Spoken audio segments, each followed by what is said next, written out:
ওই যে বরিশালে একবার সিডুর হয়েছিল বাইরে, এরকম একটা বয়ান করার সময় এরকম একজন সিডুরে ভুক্তভোগী একজন মানুষ মাহফিলের মধ্যেই উইটে চিৎকার দিয়ে উঠছি, বেহুশ হয়ে গেছি। এই লোকটা ছিল গাজীপুরের একটা মাহফিলে।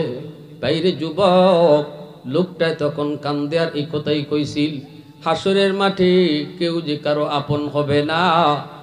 এই কথাটা কেউ না বুঝলো, আমি দুনিয়াতেই বুঝছি। কেমনে বুঝছো কেমনে বুঝছো? কয় বরিশালে যখন সিডর হয়, বঙ্গোপসাগরের পানি সব কিছু যখন ডুবায় দিল, আমার দুইটা কলিজার টুকরা মেয়ে, ছোট্ট দুইটা কলিজার টুকরা মেয়েকে দুই হাতের মধ্যে লইয়া যখন আমি খাটের উপরে উঠলাম, চোখের উপরে উইটা যখন দুইটা বাচ্চারে নিয়ে বসে রইছি, পানি উঠতেছে উঠতেছে, চকিটাও ডুবে যাইতেছে। তাড়াতাড়ি করে চাঙ্গের মধ্যে উঠলাম, তারপরে দেখি চাঙ্গেও বাঁচা সম্ভব না, পানি তো আরো বাড়তেছে। সাথে সাথে আমার ঘরে টিনের চালের মধ্যে উইটা পা নিয়ে দাঁড়ায় থাকলাম। পানি তো তখনও উঠতেছে তখনও বাড়তেছে, আমার বুক পর্যন্ত পানি। আমার এক হাতে একটা সন্তান, আর এক হাতে আমার আরেকটা সন্তান। চোখের সামনে আমার বউ বাস্যা গেল।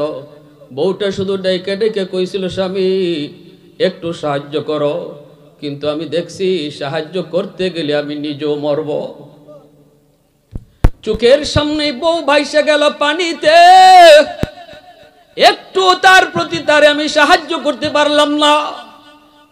আমার দুইটা অবুঝ শিশু বাচ্চা, দুইটা মেয়ে আমার কলিজার টুকরা, আমাকে গলা জড়ায় কয়, আব্বু আমাদেরকে তুমি চাইরো না গো, আব্বু আমাদেরকে তুমি চাইরো না, আমরা কিন্তু বাঁচতে পারবো না। আমি তো কুলের মধ্যে নিয়ে এইরকম রইছি, পানিটা বাড়তেছে বাড়তেছে, একটা পর্যায়ে বেড়ে বেড়ে আমার গলা পর্যন্ত পানি। এখন তো আমি পা আর টিনের চালে রাখতে পারলাম না, পাটা চাল থেকে উঠে গেল। এখন তো আমিও এরকম পানির মধ্যে সাঁতরাইতেছি। দুটা বাচ্চা আমাকে দুই দিকে ধরে রাখছি। কিছুক্ষণ হাবুডুবু খাওয়ার পর আমি বুঝতে পারলাম বাচ্চা নিয়ে আমি নিজে বাঁচতে পারবো না। তখন আমার মোর বড় মেয়েটাকে যখন এরকম গলায় ধরা আমি হাতটা সারাইতে চেষ্টা করতেছি, আমার মেয়েটা কান্দা কান্দা কয়, আব্বা তুমি আমারে বুঝি সাইরা দিতেছ, আব্বু তুমি আমাকে বুঝি সাইরা দিতেছ। তখন আমি বলতেছি, বাবা কি করব, আমিও তোমার মু। বাচ্চাটা আমারে বলতেছিল, আব্বা আমাকে চাইরো না, এই পানিতে আমি বাঁচবো না, মরে যাব। শেষ পর্যন্ত একটু কঠিন ভাবে টান দিয়া গলাটা হাতটা সারাইয়া দিছি। সারাইয়া আমার মেয়েটাকে আমি চোখের সামনে পানিতে ভাসাইয়া দিছি। হুজুর আমি দেখতেছি আমার মেয়েটা পানিতে হাবুডুবু খায়া মরতেছে, কিন্তু বাঁচানোর কোনো পথ ছিল না, উপায় ছিল না। আমার ছোট মেয়েটা আমাকে বুকে জড়ায় কয়, আব্বু আমারে ছাইরো না, আপু তো একটু সাঁতার জানে, আমি কিছুই জানি না।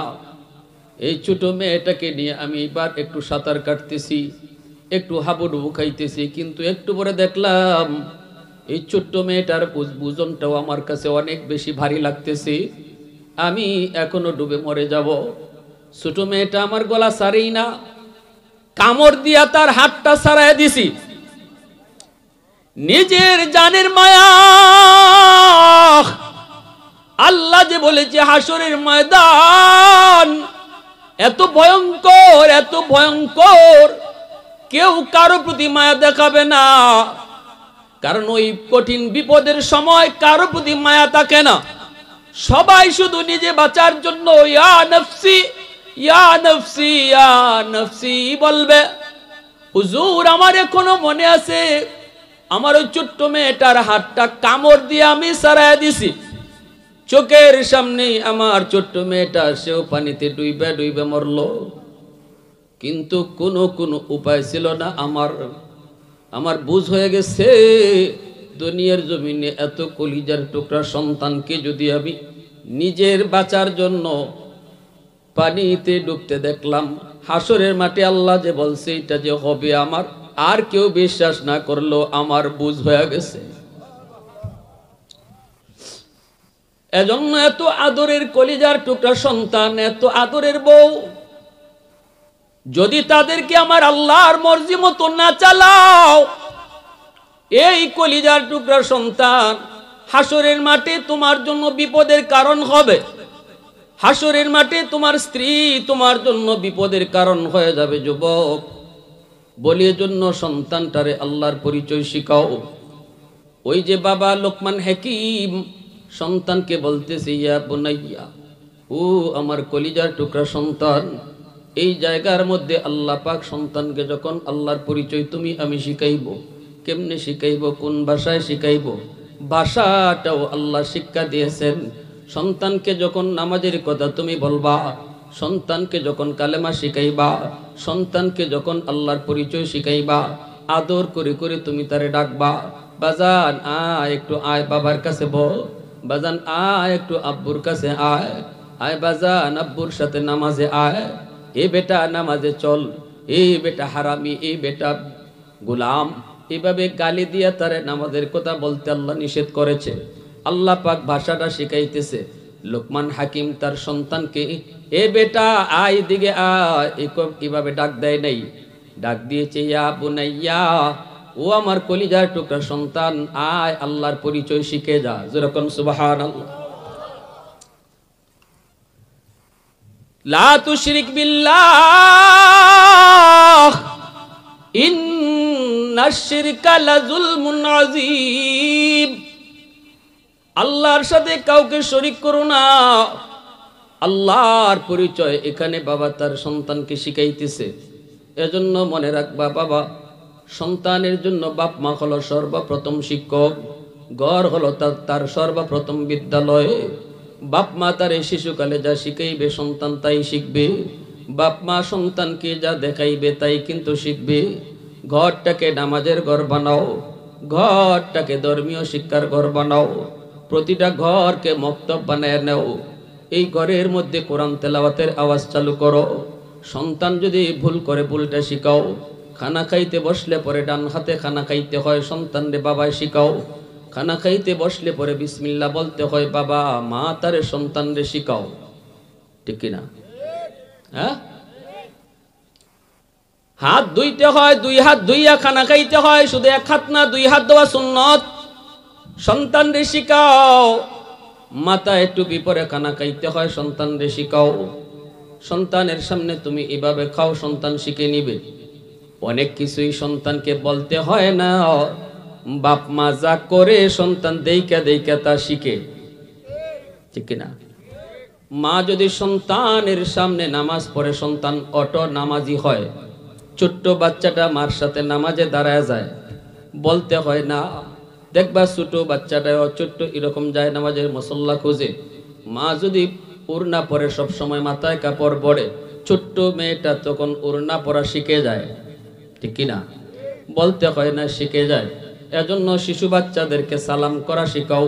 মুরব্বী একজন আসছে, তুমি সালাম করা শিখাও। বাবা ইনি তোমার বড়, ইনি তোমার চাচা, ইনি তোমার দাদা, সালাম দাও।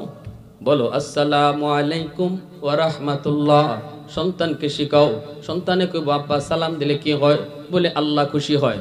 সন্তান আবার জিগাইব বাবা আল্লাহ খুশি হলে কি হয়? বলো আল্লাহ তোমারে জান্নাত দেয়। সন্তান আবার কইব আব্বা জান্নাত কারে কয়? তখন বলো মরার পরে শান্তির জায়গার নাম হলো জান্নাত, যেখানে গেলে পরে তুমি যা চাইবা আল্লাহ তোমারে তা দিব। ছোট ছোট শিশু বাচ্চাগুলা বেশি বেশি প্রশ্ন করে, ঠিক না? একটা কইলে আরেকটা কয়, একটা কইলে আরেকটা কয়। এভাবে যখন কইবা তার দিলের ভিতরে ছোট্টবেলায় ডুববো জান্নাতের কথা, ছোট্টবেলায় ডুববো এটা গুনাহ, ছোট কালেই ডুববো এটাতে আল্লাহ খুশি হয়। আল্লাহর কথা, আল্লাহর খুশির কথা, আল্লাহর কথা, আল্লাহর নারাজের কথা, এই বিষয়গুলা শিশুকালেই তার দিল আর দেমাগের ভিতরে আস্তে আস্তে ঢুকতে থাকবো আর বসতে থাকবো। এই বাচ্চা বড় হইল, শিশুকালে বাবা যেটা শিখাইয়ে দিছে, মা যেটা শিখাইয়ে দিছে, এটা কোনোদিন ভুলতো। শিশুকালটা হলো মানুষের জীবনের ফাউন্ডেশন। শিশুকালটা হলো ফাউন্ডেশন। এই শিশুকালটা যেইভাবে গঠন করা হবে তার বাকি জীবনটা এইভাবে উঠবে। চারা গাছ যেই রকম, শিশু চারা গাছটা চারা থাকতে যেমন হয়, পানি যদি ঠিক মতো দেও চারা গাছটা মোটা হইব, ঠিক না? বাকি এরপরে গাছ যত বড় হইব চারা থাকতে যেই রকম উঠছিল ইডার উপরে গাছ বড় নির্ণয় হইব, গাছ মোটা হইব না বড় হইব না চিকন হইব, ইডার শিশুকালে চারা থাকতেই বোঝা যায়, ঠিক কিনা জোরে বলেন। এজন্য আমার সন্তান শিশুকালে তারে যা শিখাইমু এই শিক্ষাটা লইয়াই সে আস্তে আস্তে বড় হইব। ঘরটা হলো আমার বিদ্যালয়, ঘর হলো আমার এরকম ভাবে স্কুল, আর মা হলো তার শিক্ষিকা, বাবা হলো তার শিক্ষক। বেশির থেকে বেশি বাবার চেয়ে মার দায়িত্ব বেশি। আমার এলাকার মা বোনেরা যারা আছে একটু খেয়াল করে শোনো, কিয়ামতের ময়দানে সন্তান বাবার বিরুদ্ধে যতটা মামলা দিব, মায়ের বিরুদ্ধে ডাবল মামলা দিব, কারণ মার দায়িত্ব বেশি। মাকে সন্তান বেশি টাইম পায়, মার আমলটা সন্তানে বেশি দেখে, ঠিক না? এই ভাই দাঁড়া রইছে গেল, বসো বসো।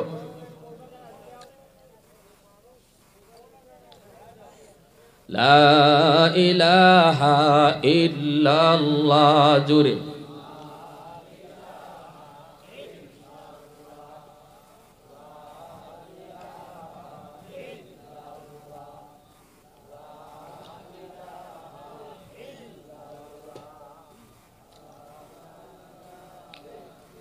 লা ইলাহা ইল্লাল্লাহু মুহাম্মাদুর রাসূলুল্লাহ, জোরে সুরে বলি সাল্লাল্লাহু আলাইহি ওয়াসাল্লাম।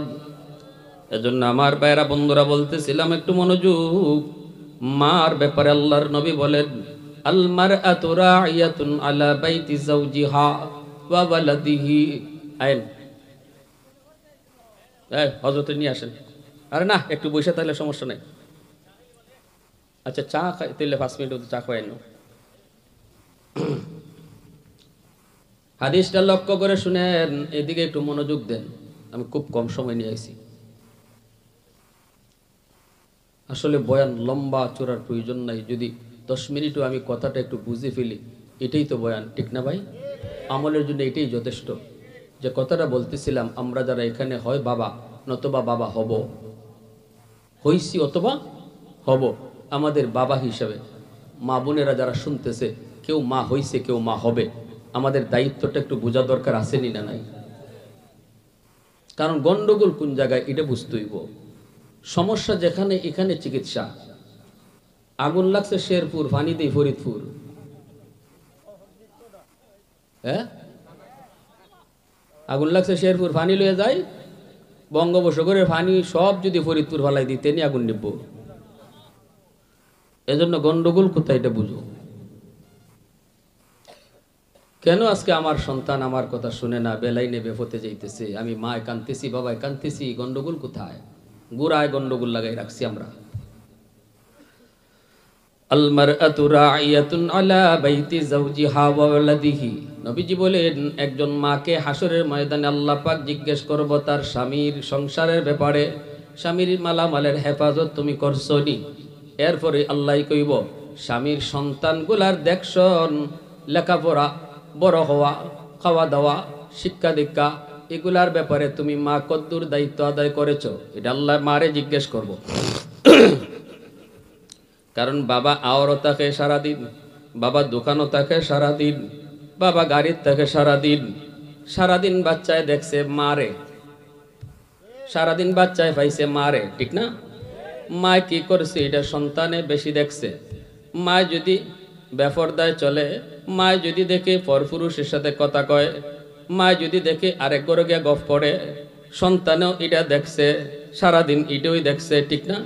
মা যদি দেখে মোবাইল দেখতেছে, গান দেখতেছে, সন্তানও মার সাথে মোবাইল দেখতেছে, গান দেখতেছে। বাপ তো বন্ধু, বাপ কোন কন্যা গেলে কি বাপরে তো কম পাইতেছে, মারে বেশি পাইতেছে। ফেটো যে আসিল এটাও তো মার ফেটো, ওই নাকি তা বাপেও রাখছে কিছুদিন? ফেটো রাখছে কেটা? মা। এখানেও মার সাথে ওই মায় ফেটো লইয়া যা করব, সন্তান ফেটো থেকে ওইটা বুঝে। এটার আসরকে সন্তানের উপরে পড়ে, এটার আসর কের উপরে পড়ে? সন্তানের উপরে পড়ে। এজন্যই কয় মা যদি ফেটে সন্তান লইয়া বেশি বেশি কোরআন তেলাওয়াত করে, এই সন্তান অল্প দিনে হাফেজে কোরআন হয়ে যায়। ওই যে কোরআন তেলাওয়াতের আসর গিয়ে সন্তানের উপরে পড়ে। মা যদি বেপরদায় চলে, সন্তান বড় হওয়ার পরে জন্মের পর প্রতিবন্ধী হয়, প্রতিবন্ধী ব্রেন ডিলা হয়। মা যদি পেটটা পর্দার ভিতরে রাখে, পর পুরুষ থেকে আলোক করে থাকে, এই সন্তান বড় হওয়ার পরে ব্রেন ভালো হয়, জেহনি হয়। বুঝে আসছে? দেখছেন মার আসর কেমনে গে পড়লো। দুধের বাচ্চা দুধ খায়, তখনও মা কি করে, এটাও দুধের বাচ্চার উপরে গিয়ে আসর পড়ে। এজন্যই কিয়ামতের ময়দানে আল্লাহ পাক মাকে জিগাইব দুইবার। বাবারে যদি জিগায় একবার, মারে জিগাইব কয়বার? দুইবার। এজন্য আমার মা বোনেরা খেয়াল করে শোনো, সন্তান জন্ম দেওয়া সহজ, কিন্তু একজন আদর্শ মা হওয়া কঠিন। মার মতো একজন মা হওয়া কঠিন, বাবা হওয়া সহজ, বাবার মতো বাবা হওয়া। আমার এখনো মনে পড়ে, আমি যখন ছোট্ট, মনে ক্লাস 3-তে পড়ি, আমি তো প্রথম স্কুলে পড়ছি ক্লাস 5 পর্যন্ত। তো যখন 2 না 3-তে পড়ি, তখন আব্বার কাছে আব্বার একজন বন্ধু আসছে। ওই শিশুকালে কথাটা আমার মনে রয়েছে, মনে থাকার কথা। তখন আমি পাশের রুম থেকে আব্বার কাছে আসছি। শিশু বাচ্চারা দেখবেন না, বাবারে দেখলি বাবার কাছে আইয়ে এমনি এমনি ঘষাঘষি করে, ঠিক না নিয়ে। তো আমি যেমন আব্বার কাছে ঘষাঘষি করতেছি, তো আব্বা আমারে বলতেছেন, আব্বা তুমি এখানে একজন মেহমান, তোমার আব্বার পাশে বসা, আব্বার বয়সে, সালাম দিলা না? তখন আমি এখান থেকে বলতেছি আসসালামু আলাইকুম। হবে না, ঘর থেকে বাইরিয়া আবার ঘরে ঢুকো, আর ঢুকবার সময় আবার সালাম দিয়ে ঢুকবায়। কেমন শিক্ষাটা দিছেন আমারে। আমরা হইলে তো মান্য লইতাম, আচ্ছা ফুলা যখন ফুতে যখন সালাম দিলাইছে আসসালামু আলাইকুম, ঠিক আছে, খুশি হয়ে যেতাম না। কিন্তু আমাকে স্মরণ করায় দেওয়ার জন্য সারা জীবনের লাগে যেন আমার এটা মনে থাকে, এজন্য ঘর থেকে বাইর করছেন। বাইর করিয়া কইছেন এখন বাইরিয়া আবার ঘরে ঢুকবার সময় সালাম দিয়ে ঢুকো। এই হলো বাপ মার শিক্ষা। এজন্য বলছি বাবা হওয়া সহজ, কিন্তু বাবার মতো বাবা, আদর্শ বাবা হওয়া কঠিন।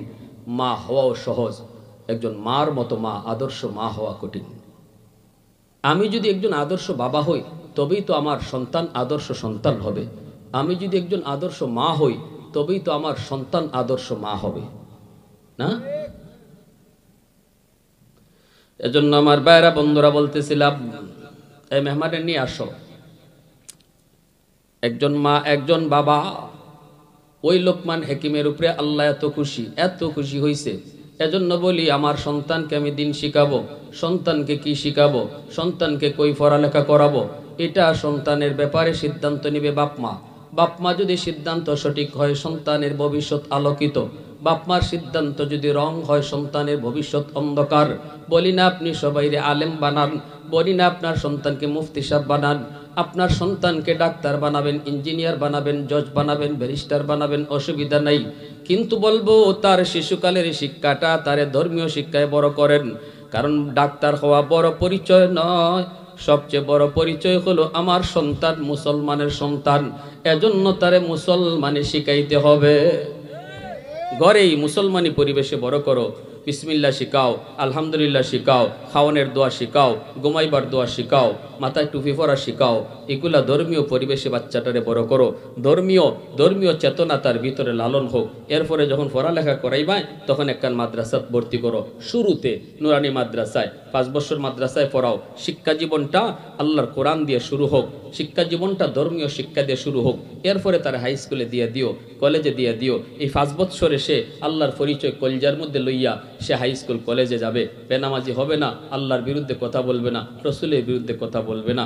আমার সন্তানটা যদি আলেম হয়, হাফেজ হয়, তাহলে আমি বাবা, আমি মাকে হাসরের মাঠে আল্লাহ, সমস্ত হাসরবাসীর সামনে আল্লাহ একটা ফাগরি ফরাইয়া বাপ মারে সম্মানী বানাই দিবে। দাদারে আল্লাহ ফাগরি ফরাইব, নানারে আল্লাহ ফাগরি ফরাইব, বাপ মারে আল্লাহ ফাগরি ফরাইব। যদি আমার আওলাদকে আমি আলেম বানাই, হাফেজ বানাই। আমরা যতই ওয়াজ করি, ওয়াজিগানো শুনুন জায়গা, কিন্তু যদি ঘরে একটা সন্তানরে আলেম বানানি হয়, হাফিজ বানানি হয়, তাহলে এই বাচ্চাটার উসিলায় পুরা গড়টা দিনের উপরে চলে আসে, ঠিক না? বইনে চিন্তা করে আমি বেপরদায় কেমনে চলি, আমার বাইটা হাফেজে কোরআন। মা চিন্তা করে আমি এখন মাথায় কাপড় না দিয়ে চলি কেমনে, আমার ফুটটা হাফেজ সাহেব হয়ে গেছি। ঠিক না নি? বাপে চিন্তা করে নামাজ না পড়ে থাকি কেমনে, মানুষে কবে তুমি হাফিজ সাহেবের আব্বা। অতএব সন্তান হাফেজ আলেম বানানি দরকার আসেনি না নাই?